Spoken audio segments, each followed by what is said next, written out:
This year's scrap yarn project is to create a different mitered granny square for each book that I read. This is a great way to use up those extra balls of yarn and get some reading done too. In January, I managed to read or listen to 13 books. February's reading was much less than January. I only managed a total of 6 books, but 2 of them were actual books, not audiobooks. So let's jump right into my February reading list and the mitered squares for each. February's book 1 was Minding Frankie by Mauve Binchy. I read this on my Kindle. This book is about a group of characters based in Ireland who all have certain issues they are facing in life. One of the main characters finds out he is going to be a father, and a single father at that. This character struggles with being miserable at work and finding relief at his local pubs. But when he finds out he needs to get his act together to raise his child, his entire life changes. At this time, his cousin arrives from New York and is also looking for a change in her life. A former teacher, she was forced out by not conforming to modern teaching and was thought to be outdated in her style of teaching. She comes to Ireland and immediately makes her presence known in a good way. She supports each character in their lives without obviously meddling. The different characters all have their ups and downs, but each finds support with each other and in funny ways seems to come together. This book wasn't exactly what I was expecting, but it was a nice read, and while it started out a bit slow for me, by the end it was enjoyable. There's a lot of different characters, and sometimes that can make things tough to keep straight, but overall, I give this book a 4 out of 5 stars. The colors that I chose for this book were a very light pink, then sort of a very vibrant and bright orange and green to kind of bring in that Irish feel. I love how the colors came together in this one, and I love how the square turned out in the end. February's book 2 is called Homefront by Kristin Hannah. I listened to this as an audiobook. It's about a woman who gets deployed to Iraq and how she and her family deal with her deployment. It deals a lot with PTSD and the often confusing emotions that servicemen and women deal with. This is a pretty serious topic, and I think the author dealt with it well. There were parts that I really enjoyed and parts that I didn't, but overall it was a well-written, well-told story. So for this one, I'm giving it a 4 out of 5 stars. The colors that I chose for this square were a very mild, muted yellow, which is very pretty, and a soft blue, followed by a border of dark purple. These colors seem to come together and did remind me a bit of the cover art of the book. The finished square, I absolutely love it. I love the colors together. This is probably one of my favorites so far.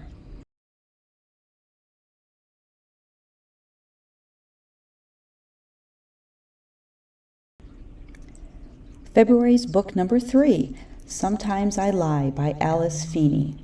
Again, I listened to this as an audiobook. The story begins with a woman in a coma who can't remember certain things that happened. But as the story goes on, you learn about her life, the lives of those around her, and how she came to be in the coma.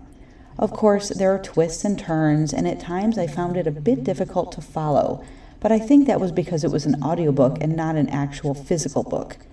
I liked this book well enough and enjoyed listening to it. Overall, I give this book a 4 out of 5 stars. The colors that I picked for this book are sort of a blue and a variegated, it has some cream and some brown and almost the same color blue as the solid color for this square. You almost can't tell that it's a mitered square.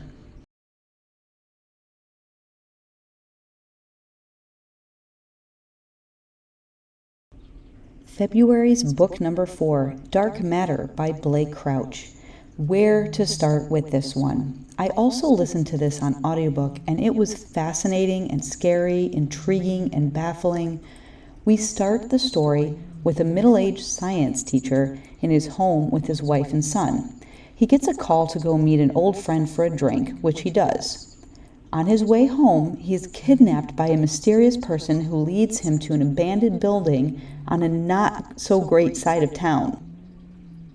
Without giving away too many spoilers, the man is suddenly in a different version of the world. Most of the same people he knew from his real world are around, but a different version of themselves. The basis of this story is that there are many different versions of our own worlds, depending on the choices we make in our lives. It's truly an interesting concept. It was a thriller with a lot of action as well, and was a quick read or listen.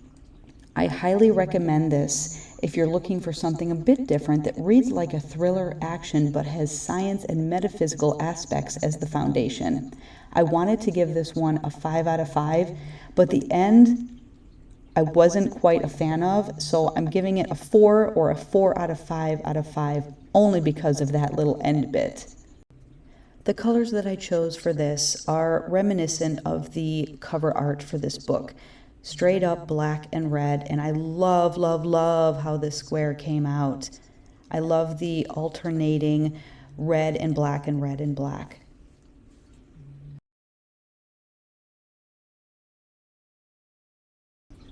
February's book number 5, The Girl with 7 Names by Hyeonseo Lee.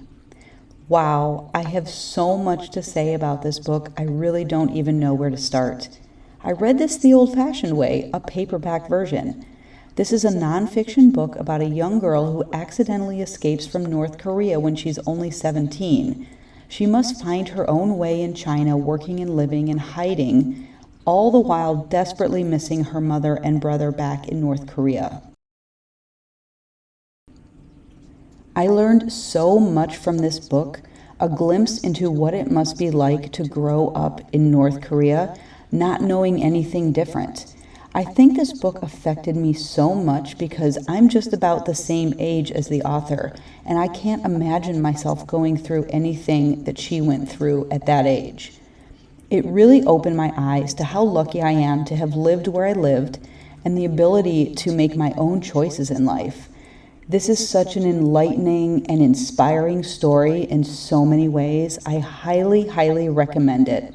5 out of 5 stars, and honestly, I'd give it way more than 5 stars if that was an option.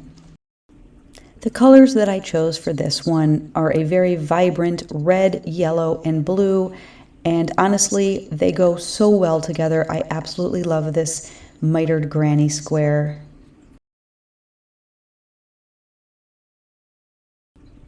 The last book that I read in February, number 6, All the Dangerous Things by Stacy Willingham.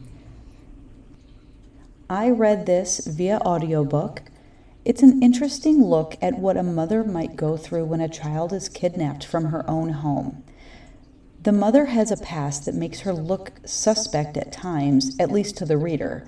There are also some other sketchy characters, so you, as a reader, aren't sure who to trust.